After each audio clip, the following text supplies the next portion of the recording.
Well, you talk about out with the old, in with the new. We're gonna throw up some graphics here to have a look at a little bit of a side-by-side comparison of the players from old OG to newer OG. But yeah, this was something that you kind of wanted to touch a little bit on, T-Gov.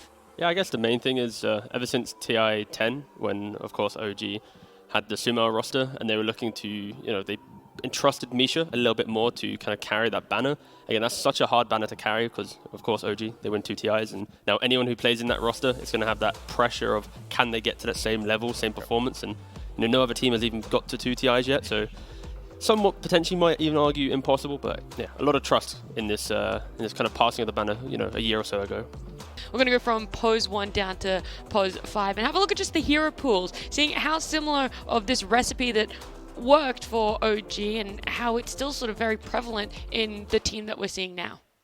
Yeah, you can definitely see some overlap between the heroes and the way these two players play, but Anna, it was just Anna. Like back in the day, if you remember, when he entered the scene, there was something a little bit different. When he was playing that TI, he was with Topson, who we see here, and both of them had some really nice signature heroes in the first TI.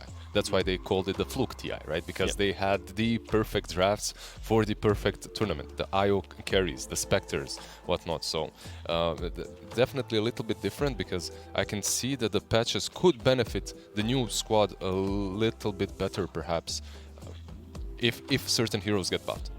Yep. And then, of course, again, since this time, the DM's now replaced Amar, and I think that swap at least gives the draft style to at least align with maybe. Again, I feel like when you compare the current iteration to the past, it's like it's a little bit weird, but at least it gives the kind of philosophies and mindset. 'Cause I think for Misha at least, he was coaching. It's the philosophy, OG. flower power still. Yeah, exactly. Like Misha was coaching during TI 10. The reason why he got given the role to take over the kind of the leadership was because Notal and Seb entrusted him and really liked for his kind of mindset. Yeah. So when you're looking at these comparisons, it's not you're trying to find a player that's going to be equal or better. It's more just players that can fit into the OG kind of ecosystem that can then thrive down the